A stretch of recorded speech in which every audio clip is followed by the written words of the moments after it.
Bismillahirrahmanirrahim. Wassalatu wassalamu ala asyrafil anbiya'i wal imamil mursalin sayyidina wa maulana Muhammadin wa ala alihi wa sahbihi ajma'in, amma ba'd. Yang saya hormati Ibu Rini selaku Ketua RT 1 RW 1, yang kami hormati ibu-ibu semua warga RT 1 RW 1 PKK pada sore hari ini. Pertama-tama marilah kita menjadikan puji syukur kepada Allah Subhanahu wa taala yang telah memberikan kita kesehatan, keselamatan sehingga kita semua dapat berkumpul dalam acara PKK pada sore hari ini. Salam dan salam mari kita haturkan kepada Nabi Agung Muhammad sallallahu alaihi wasallam. Bacaan Allahumma sholli ala sayyidina Muhammad wa ala ali sayyidina Muhammad. Semoga dengan kita membaca sholawat kita mendapatkan syafaatnya di hari yaumul qiyamah. Sampun nyenengan. Tiga kalinya saya tanda tangan gitu. Kepada Ibu RT dan ibu semua yang telah memberikan waktu kepada saya untuk menyampaikan sedikit tentang program BPJS Kesehatan. Jadi program BPJS Kesehatan niku secara umum niku ada dua bagian, yaitu penerima bantuan jaminan kesehatan dan non penerima bantuan jaminan kesehatan. Non penerima bantuan kesehatan itu engkang iuran mandiri gitu, yang panjenengan semua itu membayar secara mandiri atau non PBI. Kalau penerima bantuan berarti ada yang dapat panjenengan itu menyebutnya KIS. Ada KIS dari pemerintah, APBD, atau ada yang dari pusat namanya APBN. Kemudian yang mandiri juga ada yang namanya PPBU, yaitu dari perusahaan, ada yang dari sekolah, ada yang dari PNS dan yang lain-lainnya.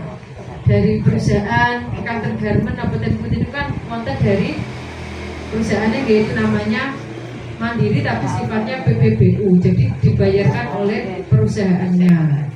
Jadi itu macam-macamnya, jadi ada yang dibayarkan oleh pemerintah dan dibayar mandiri.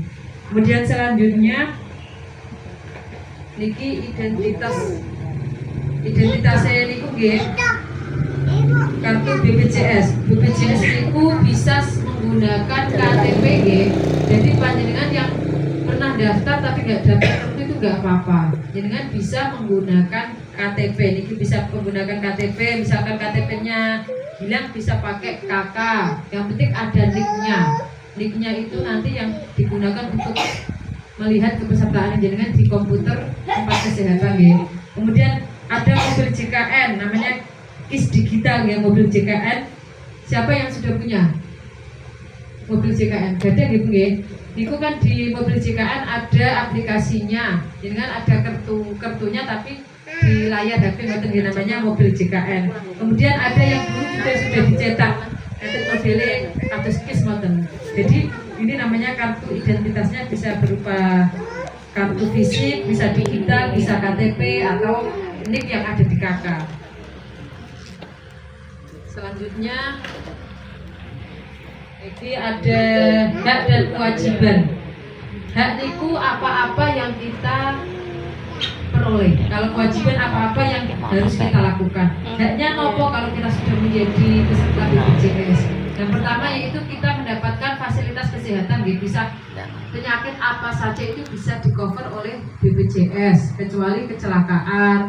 Kecelakaan itu jasa raharja. Kemudian kalau di jalan, kalau kecelakaan itu namanya BPJS ketenaga kerjaan. Kalau kesehatan itu semua penyakit itu bisa di cover. Kemudian menentukan fasilitas kesehatan tingkat pertama. Jadi jadi kan bisa memilih mau faskesnya di mana. Kalau di Pak Hadiono, sekarang Bu Putri yang gantinya Pak Hadiono. Kemudian yang dekat sini itu klinik Yasmini, atau banyak juga yang di Pak Iska, klinik Hanis di Jepara itu bisa. Jadi kan misalkan mau pilih yang jauh, misalkan di Pecangaan, jenengan cocok di sana bisa, itu haknya jenengan. Kemudian memperoleh informasi tentang hak dan kewajiban. Boleh, jenengan bisa banyak sekali kanal-kanalnya, bisa langsung ke kantor BPJS, bisa ke semua tempat, bisa jenengan peroleh itu namanya hak nggih, salah satunya. Kemudian kewajibannya napa? Yaitu membayar. Ketika jenengan pengen mendapatkan hak ya memang harus ada kewajibannya, itu membayar iuran tiap bulan. Kemudian memberikan data secara lengkap. Nah, jenengan pas ketika mendaftar awal itu harus ada KK, KTP, buku rekening tabungan itu jenengan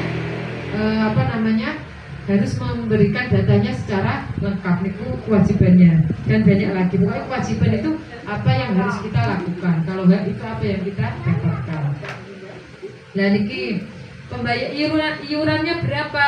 Kalau kelas 1 niku 150.000, kelas 2 100.000, kelas 3 itu 42.000, kemudian dapat subsidi dari pemerintah 7.000, jadinya 35.000.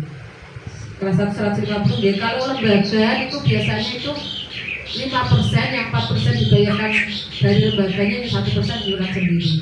Kurang lebihnya kalau di Jepara itu 100.000 per kakak, 120.000 sampai 100 sampai 120.000. Itu yang lembaga nih. Kalau yang ada di sekolah-sekolah kan dipotongkan. Pembayarannya bisa di mana saja nih. BPJS sudah bekerja sama dengan 955.429 kanal pembayaran. Kalau yang paling dekat di sini itu di Briling, Indomaret, Alfamart, Shopee, Tokopedia, di kantor pos, di semuanya sakit membayar BPJS dengan memperlihatkan kartunya, kartu BPJS-nya atau kartu pikirannya dilihatkan. Kemudian ada program ini, rencana pembayaran bertahap, misalkan ada dugaan bisa diangsur, namanya rehab. Terus ada fasilitas kesehatan namanya FKTP, fasilitas kesehatan tingkat pertama. Fasilitas kesehatan tingkat pertama itu mana? Puskesmas, tempat dokter mandiri, kemudian tempat praktik mandiri dokter gigi dan lain sebagainya. Misalkan dokter pertamanya di klinik, itu fasilitas namanya ya. Kemudian FKRTL, fasilitas kesehatan rujukan tingkat lanjutan, yaitu di rumah sakit umum, di rumah sakit khusus dan yang lain sebagainya. Misalkan dari dokter keluarganya FKTP-nya sudah tidak bisa menangani, perlu spesialis, berarti FKRTL, fasilitas lanjutannya gitu, fasilitas kesehatan tingkat rujukan. Jadi biasanya kalau di sini di Kartini, kalau misalkan Kartini tidak bisa menangani, dia dirujuk ke Kudus atau ke Semarang. Dan ini alur pelayanan kesehatan. Niki misalnya jenengan kok bukan jenengan ya, yang lainnya, misalkan ada yang sakit ya, yang sakit itu bisa langsung ke IGD tanpa rujukan, itu bisa kalau keadaannya gawat darurat. Tapi kalau misalkan keadaannya masih bisa untuk dirawat jalan, berarti jenengan kita rujukan ke rumah sakit untuk mendapatkan pelayanan kesehatan, untuk mendapatkan spesialis, dokter spesialis. Jadi perlu rujukan dari dokter keluarga dulu, kemudian ke rumah sakit. Nggak langsung ke rumah sakit kalau keadaannya masih bisa dirawat jalan. Tapi kalau keadaannya sudah gawat darurat, bisa langsung ke rumah sakit. Kemudian butuh informasi atau mau mengadukan apa aja tentang BPJS, itu bisa secara tatap muka atau secara online. Kalau secara tatap muka itu bisa di kantor BPJS, tahu nggih kantor BPJS nggih? Di niku sebelum pom bensin. Kemudian bisa di mall pelayanan publik. Mall pelayanan publik itu di depan Masjid Agung Jepara. Itu kan wonten gedung sebelahnya yang lantai 2 niku, bisa di situ. Kemudian di BPJS keliling, kemarin ada di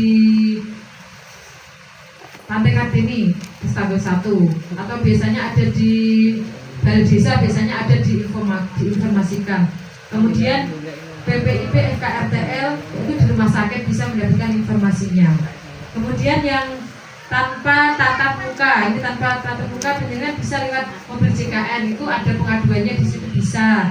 Kemudian lewat BPJS online, care center, Pandawa, WA, bisa WA dan sebagainya, itu bisa fast respon gini Bu, dengan itunya cepat dibalasannya. Cukup sekian dari saya, dilanjutkan dengan sesi tanya jawab. Betul nggih? Monggo.